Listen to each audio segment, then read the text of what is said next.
विक्रम बेताल की 10वीं कहानी। सबसे अधिक त्यागी कौन। एक बार फिर राजा विक्रमादित्य बेताल को पेड़ से उतारकर योगी के पास जाने के लिए आगे बढ़ता है। हर बार की तरह इस बार फिर बेताल राजन को एक कहानी सुनाता है।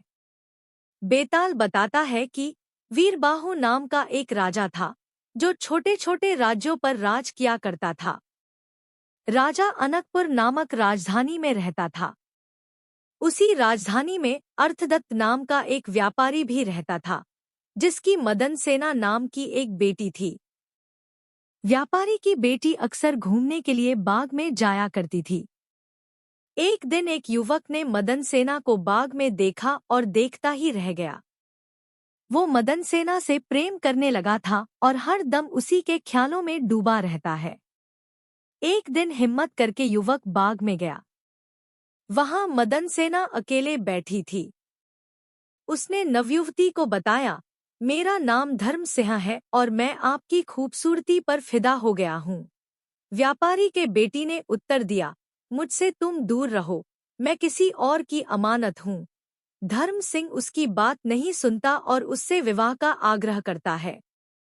फिर मदन सेना बताती है, मेरा विवाह समुद्रदत्त के साथ तय हो गया है और मैं इस प्रस्ताव को स्वीकार नहीं कर सकती हूँ। इतना सुनते ही धर्म सिंह दुखी हो गया। गुस्से में उसने मदन सेना से कहा, अगर तुम मेरी हुई तो मैं अपनी नस काट लूंगा। यह सुनकर मदन सेना बहुत डर गई।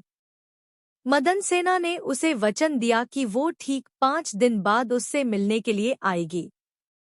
यह सुनकर धर्म सिंह खुश हो गया। 5वें दिन मदन सेना का विवाह समुद्रदत्त से होना था। विवाह के सारे रीति रिवाज पूरे करने के बाद मदन सेना अपने पति समुद्रदत्त के घर चली गई, लेकिन उसे धर्म सिंह को दिया हुआ अपना वादा याद था। पति जैसे ही मदन सेना के पास जाता है तो वह उससे कहती है कि मुझे आपसे बहुत जरूरी बात करनी है। वो बताती है, मुझे एक लड़के से मिलने जाना है जिसे मैंने शादी से पहले आज के दिन मिलने का वचन दिया था। यह बात सुनकर समुद्रदत्त बहुत दुखी हो गया। उसने सोचा कि ऐसी महिला पर तो धिक्कार है जो पहले दिन ही दूसरे आदमी के पास जाना चाहती है।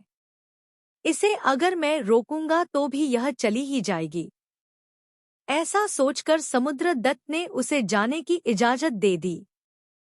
पति से जाने की आज्ञा मिलने के बाद मदन सेना तेजी से उस लड़के के घर की ओर जाने लगी। दुल्हन के कपड़ों में जाती महिला को देखकर एक चोर ने उसे रोक दिया। उसका पल्ला पकड़कर चोर बोला, कहाँ चली। मदन सेना डर गई। उसने चोर को कहा, तुम मेरे गहने ले लो और मुझे जाने दे। चोर ने कहा, मुझे तेरे गहने नहीं बल्कि तू चाहिए। मदन सेना ने सारी बात बताते हुए कहा, पहले मैं धर्म सिंह से मिलने जाऊंगी, उसके बाद मैं लौटकर तुम्हारे पास आऊंगी। चोर ने पूछा, तुम शादी के पहले दिन ही अपने पति को छोड़कर जा रही हो। लड़की ने जवाब दिया कि वो अपने पति की इजाजत लेकर जा रही है। यह सुनकर चोर ने कहा, जब तुम्हारा पति तुम्हें भेज सकता है तो जाओ, मैं भी तुम्हें जाने देता हूँ, पर वहां से लौटकर सीधे तुम मेरे पास आना। मदन सेना चोर को वचन देकर उस लड़के पास जाने के लिए चलने लगी। उधर मदन सेना का पति और चोर दोनों उसका पीछा कर रहे थे। चलते चलते मदन सेना धर्म सिंह के घर पहुंच गई। उसने मदन सेना को शादी के जोड़े में देखकर पूछा, अरे, तुम मुझसे विवाह करने के लिए शादी का जोड़ा पहनकर आई हो। मदन सेना ने उसे बताया कि उसकी शादी हो गई है।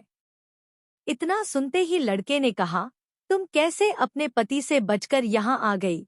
मदन सेना ने उसे सारी बात बता दी कि वो किस तरह अपने पति से इजाजत लेकर आई है। यह सुनते ही धर्म सिंह ने कहा, तुम्हारे पति ने इतने विश्वास के साथ तुम्हें आने दिया है और अब तुम शादी करके किसी और की अमानत बन गई हो। प्रेम तो मैं तुमसे बहुत करता हूँ, लेकिन किसी और की स्त्री को हाथ नहीं लगा सकता। इससे पहले कि कोई तुम्हें देख ले, तुम जाओ अपने पति के पास।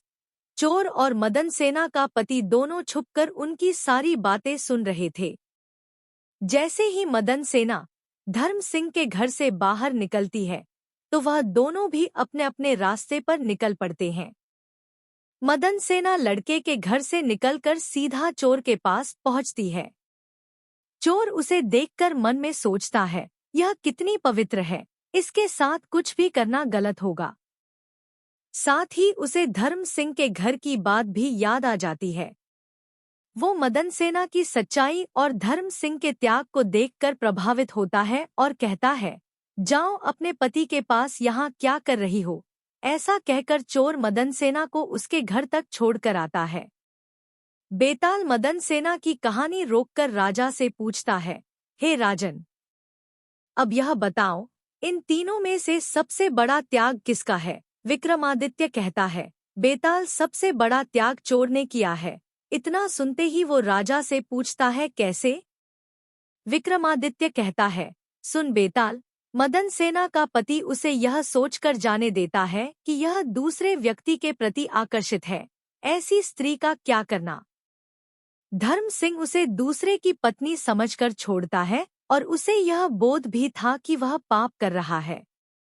साथ ही इस बात का डर भी रहा होगा कि मदन सेना का पति सुबह होते ही उसे राजा से कहकर दंड न दिलवा दे। चोर को किसी बात का डर नहीं था।